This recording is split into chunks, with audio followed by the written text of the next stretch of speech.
good vibrations. Well, today we are continuing the theme that we've been exploring in recent shows with Christopher James and John Smith regarding common/constitutional law as our best way out of the mess that we all find ourselves in, and possibly the only way in the absence of some kind of people's revolution and uprising. And there's no indication of that happening anytime soon here in Britain, I can tell you. So I'm chatting today with Jacquie Phoenix of the Practical Lawful Dissent organization. Welcome along, Jacquie. Hi, thanks for having me. No worries. So the tagline for your Practical Lawful Dissent organization reads, "We are doing our constitutional duty to protect the realm from treason and tyranny. We use only evidential facts and constitutional law. Stand with us in lawful dissent against this treasonous regime," which sounds pretty good to me. That's as good as any mission statement gets. So you're Canadian, right? Yes, I am. But I know you're in the UK right now, and you've been here for a while, going from place to place on the Redress Tour. So maybe you just want to start by telling us what that tour's all about and how it ties into the core of what you do with the Practical Lawful Dissent group. Well, first off, we only use Article 61 because it's the only law in effect since March 23rd, 2001. It actually, it's the highest constitutional law ever written. And it actually dethroned the monarch and dissolved all governments throughout the Commonwealth of their authority, leaving only Article 61 as the only law in effect. And that law tells us to reject the treasonous regime and distress the crown in any way that we see fit, as long as we do not harm them or their heirs. So we have lawful excuse to break any act, statute, or legislation with impunity, as long as we don't break common law. Do no harm, cause no loss, commit no fraud, and keep the peace. So it's very simple. There is no government, so they have no authority, and we just hold them to that. We also want the police to do their job and investigate the crime of treason. So we're asking them to look at the evidence, the FCO 301048.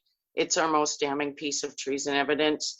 But there are many treasonous documents that need to be investigated because these are crimes against the people. And Article 61 is the law that deals with the crime of treason. Treason is the worst possible crime that can be committed because it's the death of an entire nation. So it's a very serious crime, and the people need to stand united under Article 61 and hold them accountable. Article 61 being the security clause, it's basically an instruction manual to the people on what we need to do. So we're just following instructions and doing our constitutional duty, as our Constitution commands us to do, to end this government tyranny. And that's what this Redress Tour is all about. We're getting the people ready to lawfully reinstate the rule of law. Okay, so there seems to have been some disagreement and division among people that are active in this field over whether the Magna Carta can still be invoked, and specifically whether Article 61... It already has been invoked. Right. Only you have people arguing over whether Article 61 still stands and whether it's still got validity. Oh, I get that. Yeah, there's a lot of back and forth on it. Yeah, and all I can say to that is Article 61 has already been in effect for 20 years. And while the rest of the people of the Commonwealth are using our Constitution actively, people in the UK are still arguing about its validity. And honestly, that's an absolute disgrace, if you ask me. It is. Yeah, at a time when we need unity more than ever, and our backs are completely against the wall, why are we still having arguments and bitching and back and forthing, you know? We have the remedy at our fingertips. Use it or lose it. In Alberta, we got a saying, get her done, hun. So, yeah, we got to look at it like that. We have the remedy. Let's use it. So is common law the same as constitutional law in terms of terminology? Because I hear both phrases used. Is it the same thing? Well, yes and no. The best way for me to say this right now is that criminals have our courts. So right now, our common law is not effective because it's not enforceable. We need our rule of law restored, the court de jure. And that is very, very different from the basic common law court we see today. And it all starts with getting our buildings back. Each and every single courtroom throughout the Commonwealth realm is already a common law jurisdiction, but they've been usurped by criminals. And that has been done over decades and hundreds of documents. They've usurped the Crown and our courts. Okay, so every single court is already common law jurisdiction. They're supposed to be free of charge, and there's supposed to be juries in every single courtroom with the right and duty to nullify any act or statute that is unconstitutional. That's what we need. Well, a big problem is that among the criminals that you speak of are the mainstream media, and they keep all this stuff from the public so that the average person in the street has no clue about any of this. It's like talking a foreign language to them. And this is a real big hurdle to overcome because most people are just seduced and entranced by the lies and the poison of the mainstream media. And they've never come across any of these concepts before. You know, they've got all this power waiting at their fingertips to be applied, and yet they have no idea of it. So it's a very real problem, isn't it? Mainstream media propaganda. Yes, mainstream media propaganda is absolutely the worst, but it's all there in the documents. Like, we have all the treason evidence dating right back to 1942. So, yeah, it's all Nazi propaganda that we're seeing today. All the documents prove that this is, in fact, the Nazi backup plan in case they didn't win the war militarily. Yeah, it certainly feels like World War III without a shot having been fired. It's a different kind of war now, different strategies used. And it's one thing to get members of the public up to speed on their rights, but it's another when it comes to the order followers who are actually enforcing the tyranny and the taking away of our rights and freedoms on behalf of their overlords. So if you tried to stand in your power by quoting the Magna Carta or Article 61 to the average police officer, it would be like trying to have a conversation in a foreign language. So again, it seems a very major part of what needs to be achieved involves getting the police and various government officials educated with this information. I'm sure once you reach a certain point in the chain of command, people would understand this very well. But as I say, the average rank and file officer out there on the streets won't have been trained in any of this knowledge. So I don't know how you would overcome that. Well, the best thing I can say there is that we've already got the silent majority. Yeah, we've got police officers, we've got military members, we've got lawyers, judges, we've got doctors, we've got nurses, we've got council members. Yeah, we've got the silent majority throughout the Commonwealth. In fact, they do know, like, the thing is common law is based on natural law. It's our conscience that is the conduit. We are all born with an instinctual knowledge of right, wrong, and fairness. So that's the thing. People have consciences and they can see what's going on. And you got to have faith in humanity on this one a little bit, because the silent majority is out there, but you got to realize that they're putting the food on the table for their families. You know, they need those jobs. They're just trapped in a corrupt system and they don't know what to do about it. So they're just waiting for their day when they can safely stand with the people. And that's what redress is all about. We're gonna put an end to this government tyranny lawfully, and peacefully, using Article 61 the right way. Well, yeah, the police standing with the people is something I can only dream and fantasize about in Britain. I did a podcast a couple of days ago, actually, which I put out with a couple of guys from Austria, a couple of young activists, and they're talking about incredible things that are happening there, where the police at some of these protests and demos have been standing on the side of the people, and they really feel that the tide is starting to turn there. But, you know, being British born and bred, and having seen the apathy and inaction of people in this nation. Like I say, that's only something I can dream about, the police actually siding with the people. But you've been out and about in the UK. You definitely need to come to one of our events then. Okay. Well, you've been out and about all over the UK. So are you hopeful and optimistic of that dynamic actually happening? Oh, yes. Oh, yes. The people are so excited and so ready. It's absolutely beautiful to see smiles on people's faces. It's nice to see them light up with hope again. They can see light at the end of the tunnel, and it's a beautiful, beautiful, bright one. Well, that's great to hear. I know it must be pretty exhausting doing what you do. You know, you're traveling around, you're repeating the same old information every time. I'm sure you could just do it in your sleep by now.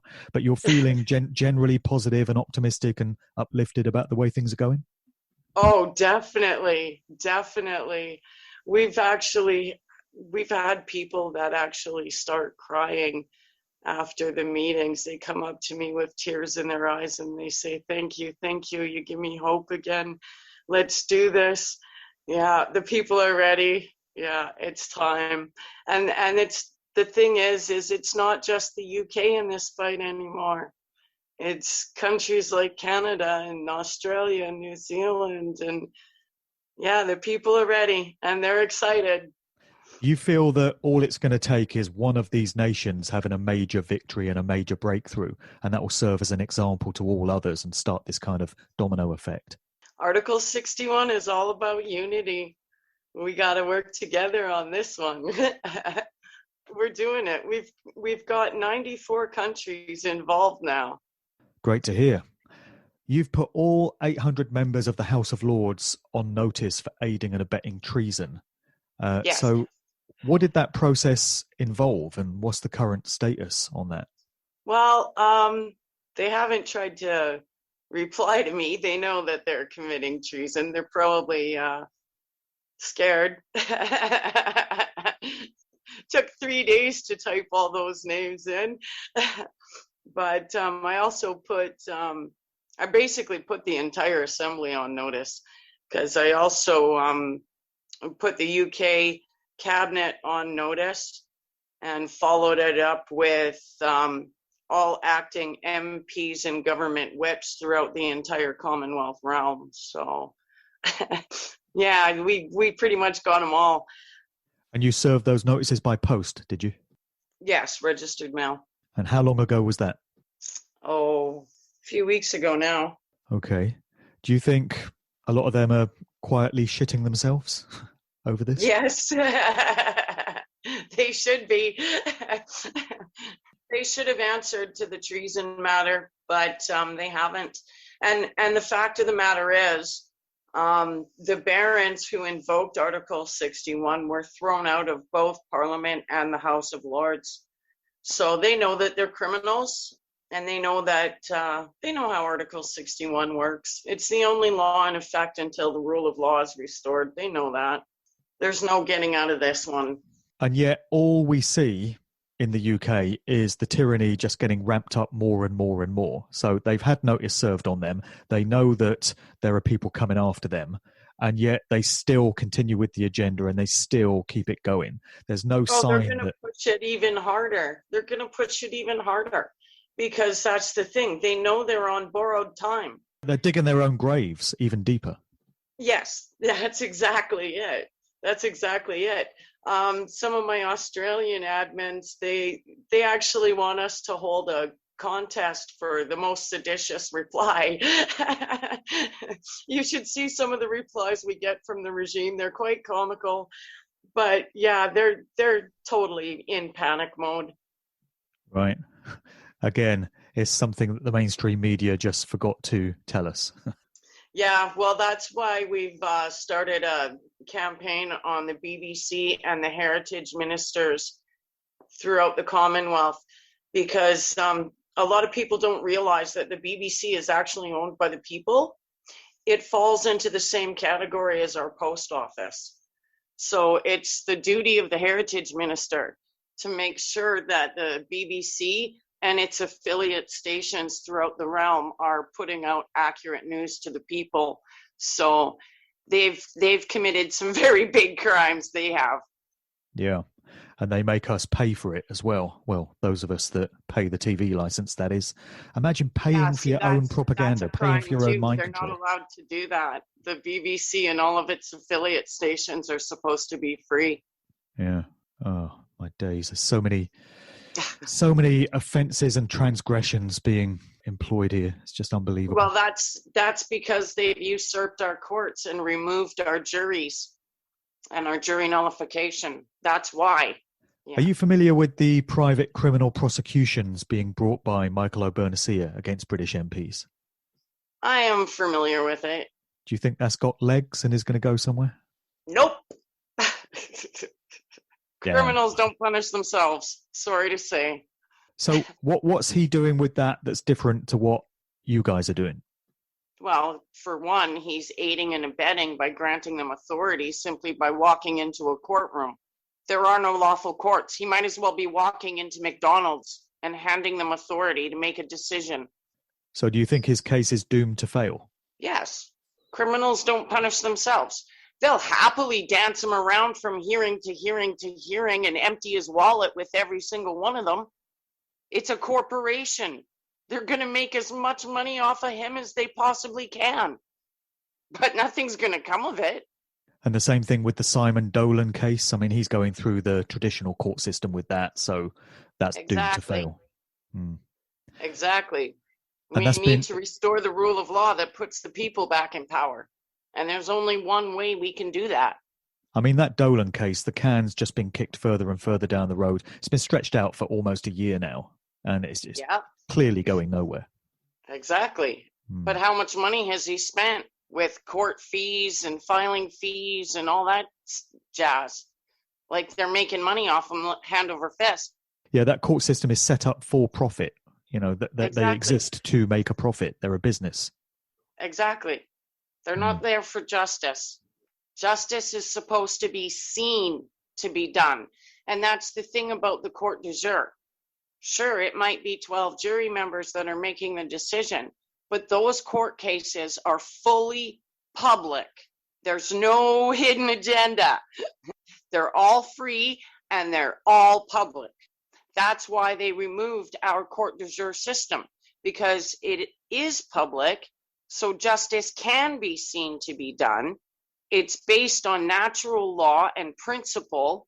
We also have the jury nullification and the private common law prosecution. And that would come in really handy right now against this treasonous regime. Sure would. Where are these courts then that you're speaking of, where you know this kind of case could take place? Where are these court buildings? Which ones are they? There are public courts already. Every single courthouse you see. So is any courthouse in the land? Yes, that's how they're supposed to be run. But criminals have usurped our courts. They've hijacked our buildings. So if any of these MPs that you've put on notice were to be arrested for the crime of treason, who would actually do the arresting? You know, how would that look? How would that actually take place? And if, you know, what would happen to them? Would they go to jail? And if they go to jail again, who physically enforces that? Okay, well, the police are going to have to do their jobs. They work for us, so they're going to have to do their jobs or turn in their uniforms. It's that simple. If you can't investigate the crime that has happened in multiple countries and been reported by hundreds of thousands of people, then you're not fit for the uniform. So it's that simple. Do your job or turn in your uniform. But yeah, the barons are going to have to come back and help us convene a proper court du jour where they will stand trial for treason. Article 61 is the only law in effect until the rule of law is restored and the people have redress. It's that simple. So we will have to convene a proper court du jour in our public buildings and properly try them in a court du jour. And the penalty for treason is still hanging throughout the Commonwealth. So, and they're well aware of that. That's why they're so scared. They think we're inciting violence against them, but we're not, Because that's the thing. Article 61 tells us we can distress and distrain the crown in any way we see fit, as long as we do not bring them harm. That's for a jury to decide. It's straight justice under natural law. Exactly. You take the consequences of your actions. So if you commit treason and genocide, you take the natural consequences for doing so. That's exactly God's law, we are all nature's responsible law. for our own actions, inactions, and omissions. And Article 61 is clear that nobody is above the law. Are there enough people in the UK that know how to make this work and get the job done? Because someday you're going to go back to Canada and it's going to be down to people in this land to make all this stuff happen. Do you feel there are enough people on board already? Oh, yes. We're going to be done very soon. How realistic is it to expect the likes of Boris Johnson, Matt Hancock, Chris Whitty, all these other traitors to be held up to account for their crimes? Is that a realistic prospect for this year? Oh, yes. Oh, yes. That's a very real prospect. You'll Music have to come ears. to one of the redress meetings and see what's going on. Yeah, music to my ears. Dust off the gallows. Yeah, it's time. Well, Redress is very simple. Like I said, Article 61 is an instruction manual to the people. So all we got to do is follow what our Constitution tells us to do, and we got this. And the people can see that now. So I put it very clear to the people at these redress meetings exactly what needs to be done and how we got to go about doing it. And they can see the light at the end of the tunnel, and that's music to my ears. To mine as well. And I think it was Tony Blair, from what I've been told, who's as good an example of a psychopathic traitor as you're ever going to get, repealed the death penalty for treason. So he saw to it that hanging was no longer the penalty for committing treason. And it speaks volumes that he would have done that during his time in office. But that would have been done, I guess, through the traditional Crown Court system, corporation. Well, the fact is you can't repeal a treason law without committing treason. And he had already committed treason prior to that. So he didn't even have the authority to even attempt that. So, yeah, there's a lot of double think in that one. Yeah. And treason, it seems, is just the icing on the cake or the cherry on top of all the crimes that Boris Johnson and his band of psychopathic maniacs have committed. You know, it's got to be crimes against humanity, genocide, malfeasance, domestic terrorism.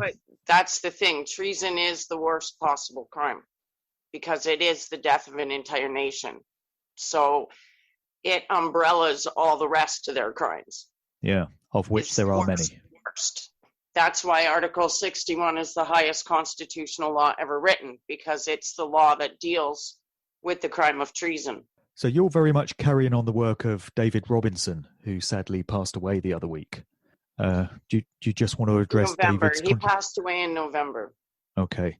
Would you just like to address David's contributions to this cause? Yes. David fought very hard for the past 20 years for our sovereignty under Article 61. He started Practical Lawful Dissent, and he trained me for 2 years for an international push for redress. So I'm carrying on his legacy, and we're going to make it happen. But he did so much for the people and this whole movement. Like, he did up our documents, and he successfully seized Glastonbury Town Hall using Article 61. He had many wins and successes using the process, and he was our mentor. He inspired all of us. And now, thanks to him, Article 61 has gone international. So it's very, very nice to see the people are excited about redress and his life's work. Okay. He's a very special man. So I've heard news from different quarters about how the people can empower themselves with common law, constitutional law. But it seems there are different groups and different people sort of working separately from each other. So I've had conversations with Christopher James, with John Smith, Michael O'Byrnesia. I'm having a conversation with you now. And none of you seem to be like all together on the same page, working together. It's like lots of different groups doing their thing rather than everyone together in one massive collective effort. So the lack of unity seems to be a real problem. You know, we look at our opponents and they seem to be able to organize themselves and get on the same page and get the job done. But when it comes to us fighting back, as I say, there's lots of disparate groups doing their thing individually rather than one big collective push. How do you feel about that? I feel there's a lot of ego involved in it, that's for sure. I question people's motives. But in reality, the fact of the matter is, it boils down to Article 61. It's the only law in effect. You're either obeying it or you're not. So if people want to unite and use Article 61 properly, then by all means. But we have to remain lawful. And we are using the highest constitutional law ever written. We don't sway from that. People are welcome to come and join us, but we don't mix methods. We don't go into the fake courts. We don't do things like that. We have to do this lawfully. It's the only way to restore the rule of law and get redress for the people. So David has always been firm on protecting the group and us standing on the truth in law, and that's what we do. We stand on the truth in law and we go forward for redress. So I don't know what to say other than people need to figure it out.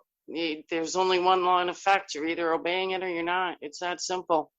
Anything else is aiding and abetting. Where do you feel we're at now compared to 1 year ago, just when this whole COVID scamdemic started to break, in terms of people gaining an understanding of all of this? Would you say there's been an absolute tidal wave of support and recognition from people, or has it been a slow drip thing? Oh, we've been overwhelmed. Yeah. For the past year, our numbers have jumped by the tens of thousands very, very quickly. All of our groups actually have. Ireland is uniting under Article 61. South Africa, we just opened that group for them.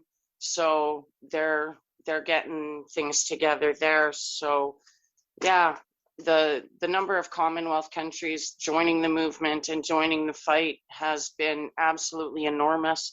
We even have non-Commonwealth support. Even the Americans are taking the oath and standing with us under Article 61. So it just goes to show exactly how this law works, because it's like an unstoppable force. Article 61 was designed to win, and it will remain the only law in effect until the people have redress. So it's just a matter of time. So what nations can use Article 61? It's not just Commonwealth nations. Other nations outside of that can stand under this as well, right? All Commonwealth and former Commonwealth countries can take the oath of Article 61. So where does that leave nations that have never been a part of that?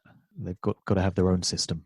Well, like I said, we have a lot of non-Commonwealth support. They're just kind of waiting. They're doing their own thing for now, like Italy's doing their stuff and they're doing protests and whatnot right now.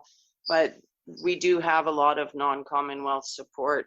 As David always said, because the Commonwealth is so large, that once we get redress for the Commonwealth nations, then it'll just topple like a domino effect throughout the world, because the people will see the value in Article 61 and their constitution, and they're just naturally going to want to adopt it. The people aren't going to give up their protection, right? It just makes sense. Now, one thing that we've had a lot of recently is predictions from various pundits of things that are going to happen on certain dates. And I've had my fill of, predictions of things. But without asking you to put a specific date on things, do you feel that by the end of 2021, we're going to be in a very different situation to what we are now in terms of having our rights and freedoms restored. So I won't ask you to get any more specific than that in terms of dates, but by the end of this year, do you think we'll be in a very different place? Oh, yes. Without a doubt. Good to hear. Lord knows we could do with a break. Yeah, well, we're going to put the people back in power, that's for sure. This It is just seems our like- freedom year. It just seems like the evildoers have had things all their own way for a very, very long time. And it's about bloody time that the people started scoring one. Oh, yes. Yeah. And that's the thing. Article 61 is undeniable in law. It's unrebuttable, and it's designed to win. It's designed to protect the people, and it's designed to end treason and tyranny. It was born out of treason and tyranny to fight treason and tyranny. So, I don't know. I honestly can't understand why the Brits have been arguing about it for the last 20 years, because it's like a no-brainer to me. Yeah. As soon as I heard Article 61 and 1215 Magna Carta, I was like, bing, that's what we need. So, Yeah. It seems treason Yeah, and tyranny never went out of fashion. It just keeps carrying on. yes. Well, that's the thing. They think they're above the law, so we have to show them that they're not. Article 61 is the only way to do it. That's why they try to deny it so hard. That's why there's so much propaganda around it, because the criminals don't want to punish themselves. They've set themselves in a position where they think they have authority over the people, but that's not how it is. The people have authority over the government. They work for us. They are public servants. They need to be reminded of that.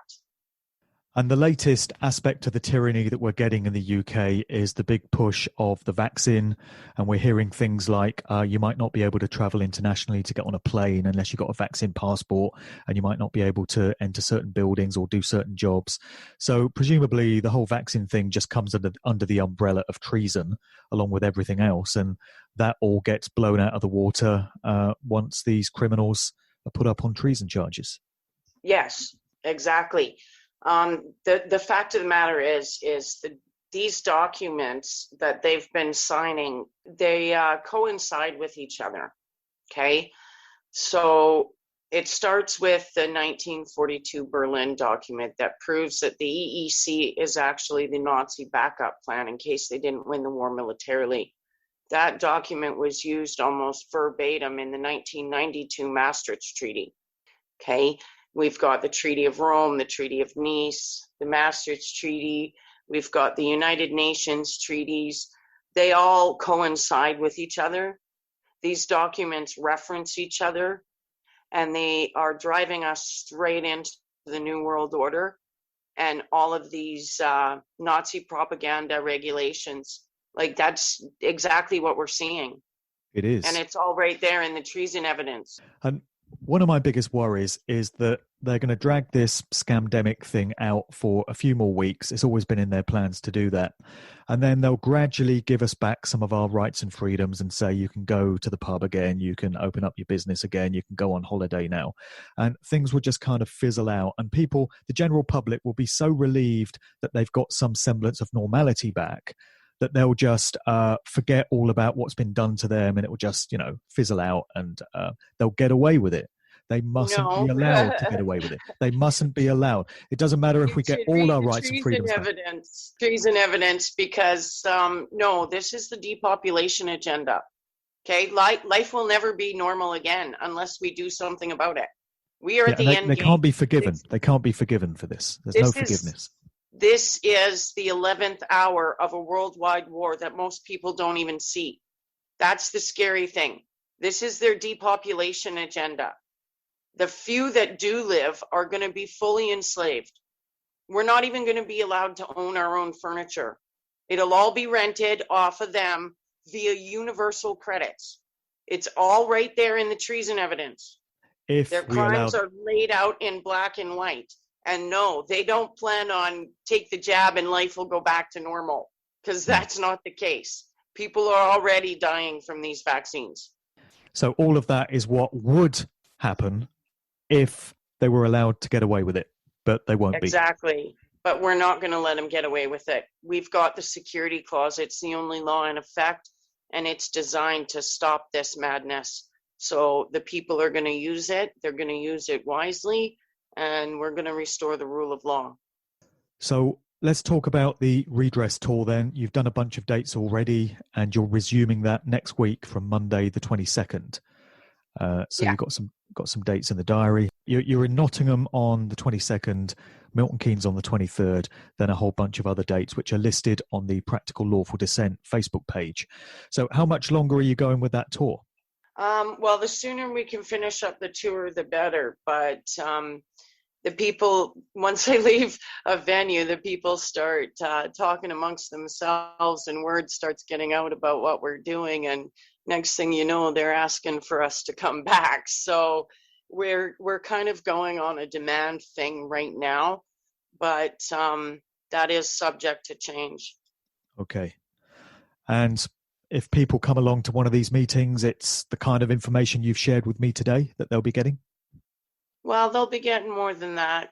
There's certain things we can't discuss on here, but right.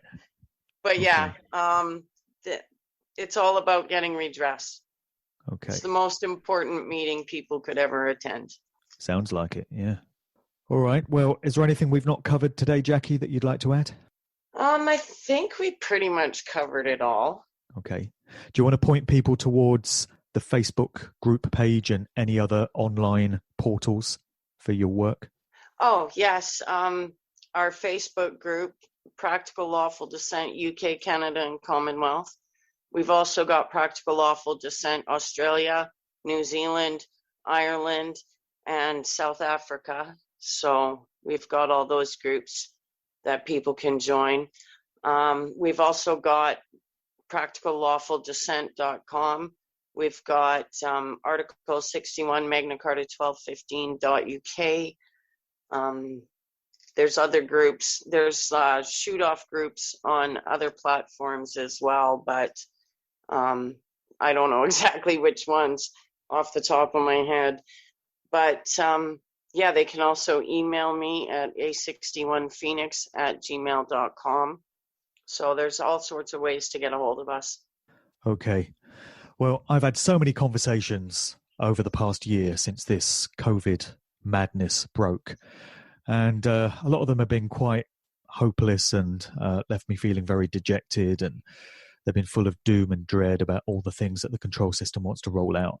So it really makes a refreshing change to have a conversation which is full of hope and optimism. And I can tell that, you are full of those things.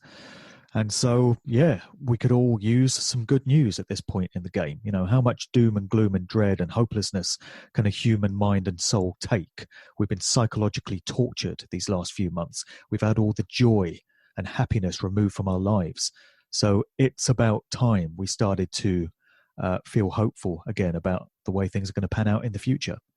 And I'm sure this conversation will have instilled some of that in many of the people listening. Yes, the people are getting full of hope again. It's very beautiful. The smiles on people's faces after we have these redress meetings are just, it's beautiful. It's absolutely beautiful. There's happiness abound. Light at the end of the tunnel. Oh, yeah, Lord knows we need it. And for anyone listening to this that wants to get involved, they want to do something, they want to roll up their sleeves and, get on the team. What sort of ways can people get involved practically? The first step is to get into the Practical Lawful Dissent UK, Canada, and Commonwealth group. Take the oath, do your lawful standing, and get the groundwork done, the 3 C's, cops, courts, and councils. From there, you can go after anyone in office. And the more evidence we have, the better, because once the people have redress, there will be a Commonwealth-wide announcement for the people to submit their evidence. That's our copies of all notices served under Article 61. So the more evidence we have against these criminals, the better. Absolutely. Well, I'll be keeping a close eye on how things pan out there. So, other than that, Jackie, thanks for coming on today. Thank you. This is just for fun. I'm picking up vibrations. I'm picking up